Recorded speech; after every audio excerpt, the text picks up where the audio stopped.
எரேமியா 9ஆம் அதிகாரம் 1ஆம் வசனம் முதல் 26ஆம் வசனம் வரை. என் தலை தண்ணீரும் என் கண்கள் கண்ணீரூற்றுமானால் நலமாயிருக்கும். அப்பொழுது என் ஜனமாகிய குமாரத்தி கொலையுண்ண கொடுத்தவர்கள் நிமித்தம் நான் இரவும் பகலும் அழுவேன். வனாந்தரத்தில் வழிபோக்கின் தாபரம் எனக்கு இருந்தால் நலமாயிருக்கும். அப்பொழுது நான் என் ஜனத்தை விட்டு அவர்களிடத்தில் இராதபடிக்கு போய்விடுவேன். அவர்கள் எல்லாரும் விபசாரரும் துரோகிகளின் கூட்டமாய் இருக்கிறார்கள். அவர்கள் பொய்யை பிரயோகிக்க தங்கள் நாவாகிய வில்லை வளைக்கிறார்கள்.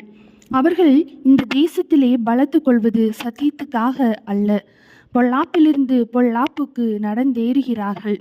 என்னையோ அறியாதிருக்கிறார்கள் என்று கர்த்தர் சொல்கிறார். நீங்கள் அவனவன் தன் தன் சிநேகிதனுக்கு எச்சரிக்கையாயிருங்கள். எந்த சகோதரனையும் நம்பாதிருங்கள். எந்த சகோதரனும் மோசம் பண்ணுகிறான், எந்த சிநேகிதனும் தூற்றி திரிகிறான். அவர்கள் மெய்யை பேசாமல் ஒவ்வொருவரும் தமக்கு அடுத்தவனை ஏய்கிறார்கள். பொய்யை பேச தங்கள் நாவை பழகுகிறார்கள். அக்கிரமம் செய்ய உழைக்கிறார்கள். கபடத்தின் நடுவிலே குடியிருக்கிறாய். கபடத்தின் நிமித்தம் அவர்கள் என்னை அறிய மாட்டோம் என்கிறார்கள் என்று கர்த்தர் சொல்கிறார்.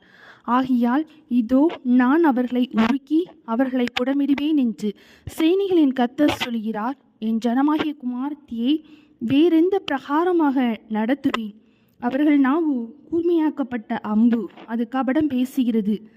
அவனவன் தன் தன் அயலானுடைய தன் தன் வாயினாலே சமாதானமாய் பேசுகிறான், ஆனாலும் தன் உள்ளத்திலே அவனுக்கு பதிவிடை வைக்கிறான். இவைகளின் நிமித்தம் அவர்களை விசாரியாதிருப்பேனோ? இப்படிப்பட்ட ஜாதிக்கு என் ஆத்துமா நீதியை சரிகட்டாதிருக்குமோ என்று கர்த்தர் சொல்கிறார். மலைகளுக்காக அழுது துக்கம் கொண்டாடுவேன், வனாந்தர தாவரங்களுக்காக புலம்புவேன். ஒருவனும் அவைகளை கடந்து போகாத வண்ணமாய் அவைகள் பாழாக்கப்பட்டு கிடக்கின்றன. ஆடு மாடுகளின் சத்தம் கேட்கப்படுகிறதுமில்லை. ஆகாசத்து பறவைகளும் மிருக ஜீவன்களும் எல்லாம் ஓடி சிதறி போயின. நான் எருசலேமை மண்மேடுகளும் வலு சர்ப்பங்களின் தாவரமும் ஆக்குவேன். யூதாவின் பட்டணங்களையும் குடியில்லாதபடி பாழாக்கி போடுவேன். இதை உணரத்தக்க ஞானமுள்ளவன் யார்? தேசம் அழிந்து ஒருவனும் கடந்து போகாதபடி அது பாழாக்கப்படுகிற முகாந்தரம் என்னவென்று கர்த்தருடைய வாய் தன்னுடனே சொல்கிறதை கேட்டு அறிவிக்கத்தக்கவன் யார்? நான் அவரவருக்கு விதித்த என் நியாயப்பிரமாணத்தை அவர்கள் விட்டு என் சொல்லை கேளாமலும் அதின்படி நடவாமலும் தங்களுடைய இருதயத்தின் கடினத்தையும் தங்கள் பிதாக்கள் தங்களுக்கு கற்றுக் கொடுத்தபடி பாகால்களையும் பின்தொடர்ந்தார்களே என்று கர்த்தர் சொல்கிறார். ஆதலால் இதோ நான் இந்த ஜனத்துக்கு புசிக்க எட்டியையும் குடிக்க பிச்சு கலந்த தண்ணீரையும் கொடுத்து அவர்களும் அவர்கள் பிதாக்களும் அறியாத புறஜாதிகளுக்குள்ளே அவர்களை சிதறடித்து பட்டயம் அவர்களை நிர்மூலமாக்கும் மட்டும் அதை அவர்களுக்கு பின்னாக அனுப்புவேன் என்று இஸ்ரவேலின் தேவனாகிய சேனைகளின் கர்த்தர் சொல்கிறார். நீங்கள் யோசனை பண்ணி புலம்பற்காரிகளை வரவழைத்து அதிலே பழகின ஸ்திரீகளை கூப்பிடுங்கள் என்று சேனைகளின் கர்த்தர் சொல்கிறார். அவர்கள் சீக்கிரமாய் வந்து நம்முடைய கண்கள் கண்ணீராய் சொரியத்தக்கதாகவும் நம்முடைய இமைகள் கண்ணீராய் ஓடத்தக்கதாகவும் ஒப்பாரி சொல்ல கடவர்கள். எத்தனையாய் பாழாக்கப்பட்டோம், மிகவும் கலங்கி இருக்கிறோம். நாங்கள் தேசத்தை விட்டு போகிறோம், எங்கள் வாசஸ்தலங்களை அவர்கள் கவிழ்த்து போட்டார்கள் என்று சியோனிலிருந்து உண்டாகிற புலம்பலின் சத்தம் கேட்கப்படும். ஆதலால் ஸ்திரீகளே, கர்த்தருடைய வார்த்தையை கேளுங்கள். உங்கள் செவி அவருடைய வாயின் வசனத்தை ஏற்றுக்கொள்ளட்டும்.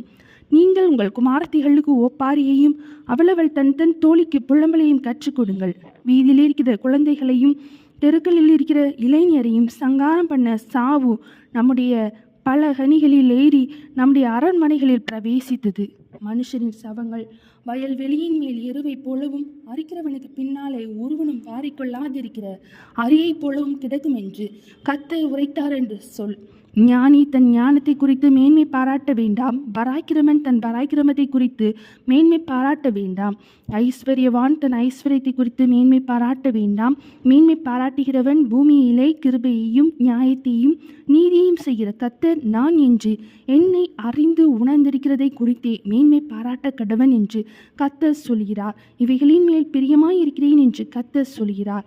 இதோ நாட்கள் வரும், அப்பொழுது விருத்த சேதனம் இல்லாதவர்களோடு கூட விருத்த சேதனமுள்ள யாவரையும், எகிப்தையும் யூதாவையும் ஏதோமையும் அம்மோன் புத்திரரையும் மோவாபையும் கடைசி எல்லைகளில் உள்ள வனாந்திர குடிகளான யாவரையும் தண்டிப்பேன்.